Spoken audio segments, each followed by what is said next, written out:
Hi, I'm Neil Larrivee, and it's my distinct pleasure and honor to have this gentleman, Mr. RALPH HARDIMON, with us today.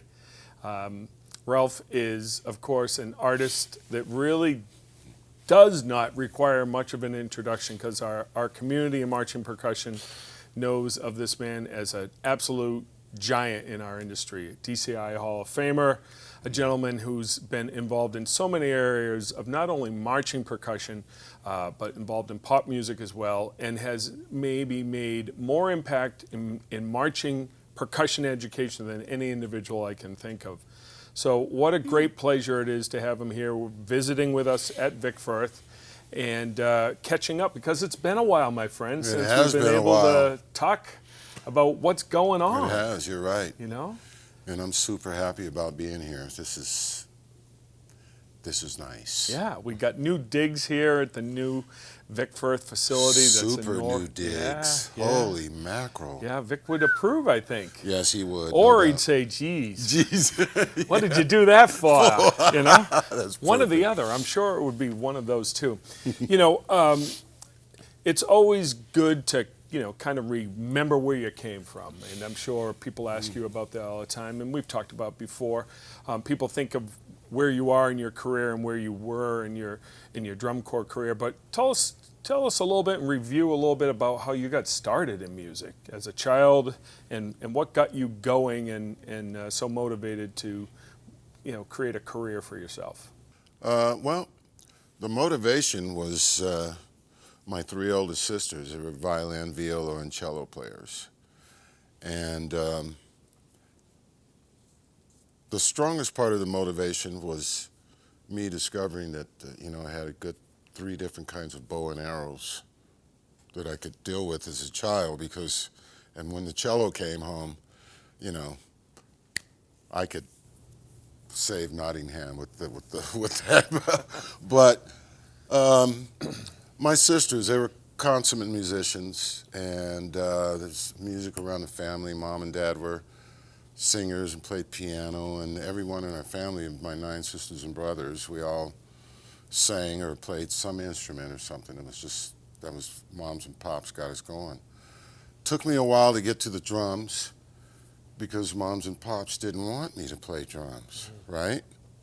But after I went through bass and failing on that because I didn't want to stand on a stool when I was just a kid, and I really had the fingers for that, and I kind of regret it a little bit, but that's, oh well. Trumpet, the brass instruments. I went from bass actually to flute, and I wanted to fail so bad that a blessing happened because I didn't want to play flute. My younger brother wound up playing flute. I gave it all to him, but I lost some teeth, and I couldn't get the air to flow right into the little flute jobber.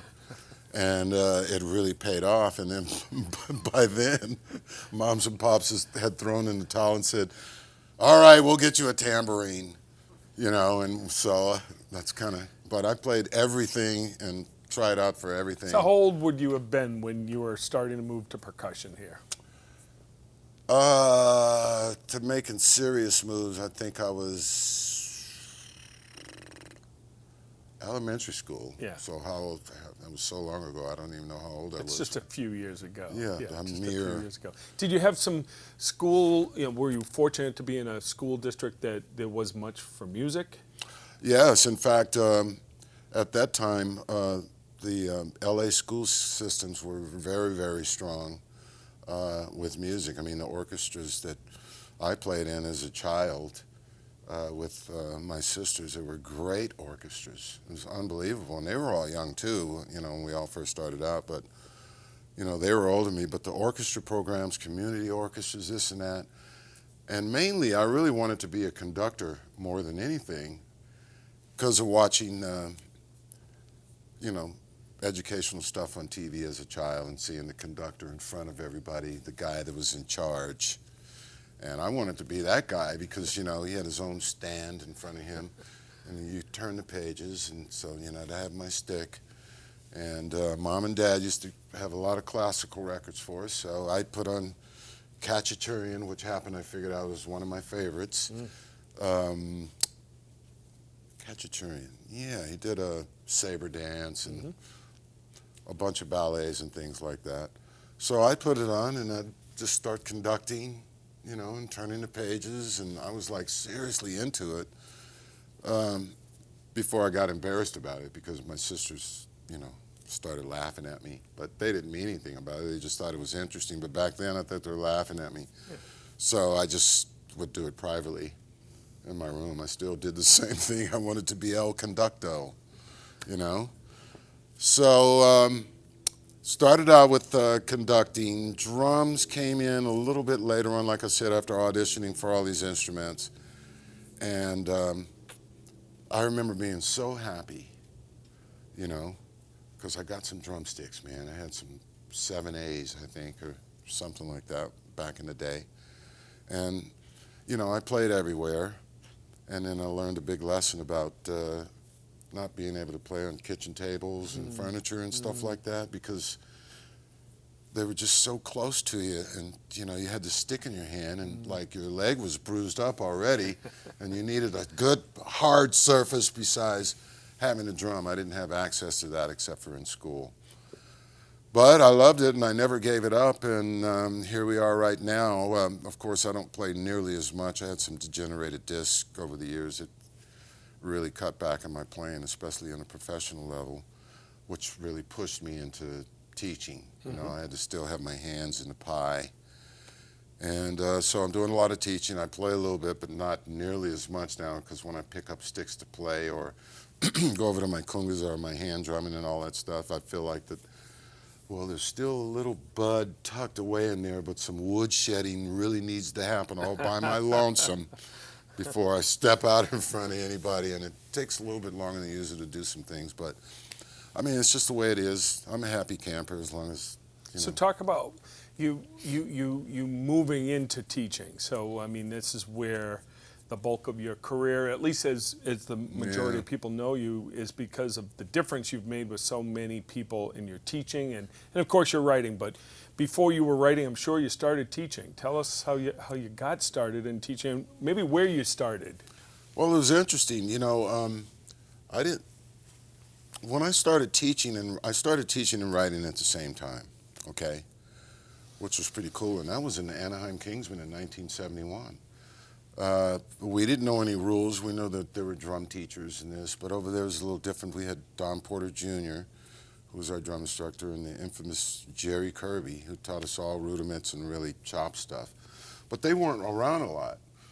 And people, so we were all getting together. The chemistry of guys that we had, we were very fortunate to have each other. We found out later on. We just started making up ideas and, you know, what if we do this and do that? And it was okay. Nobody said we couldn't write. Okay.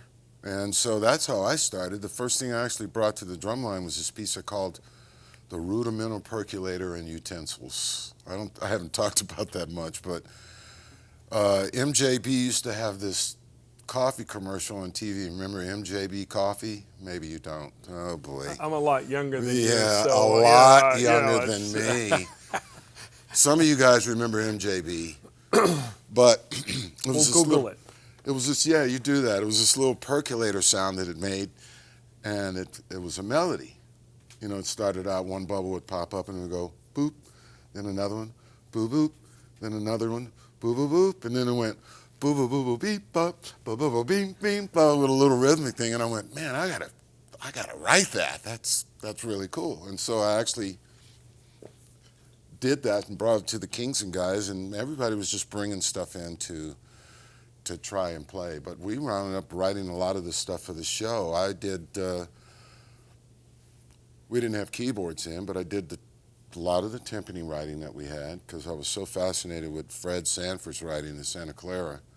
I thought they were the coolest, so we were going to be cool too.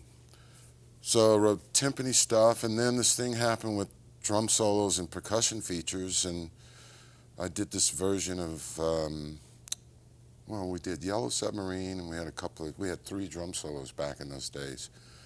But this one was called Jethro Tull. It's a Jethro Tull piece. And it turned out to be real famous. There's all these stick flips that we used to do and tosses to each other, and you know, we wound up being really good. So that was something I did. But Mike Ellerby was another guy that ran the drum line, and of course Tom Float was there, and all of us just wrote. we thought that's the way everybody did it, pretty much, you know, and so that's really how it got going. Of course, you had to teach the stuff that you wrote, so all of a sudden you're a teacher. So I don't know, it happened automatically.